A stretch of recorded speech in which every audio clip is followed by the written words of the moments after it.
Let's shake things up. What happens if we put a second sun right where Saturn orbits? As soon as it's placed, the two suns begin orbiting each other. That's what binary stars do. But their combined gravity doesn't just affect each other.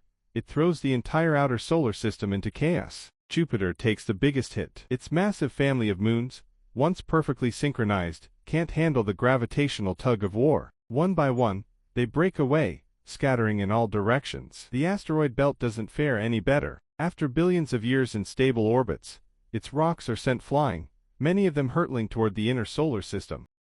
But what about Earth? Surprisingly, it keeps orbiting our original sun. Even after a century passes in the simulation, it manages to avoid collisions with the swarms of asteroids now filling our cosmic neighborhood. The biggest change: our night sky. From Saturn's old orbit, the second sun shines brightly enough to light up Earth's dark side. We don't get total darkness anymore, just a never-ending twilight when our night side faces it. So while the solar system falls into chaos, Earth finds a rare stable spot between the two stars. 100 years in, and we've survived, at least for now.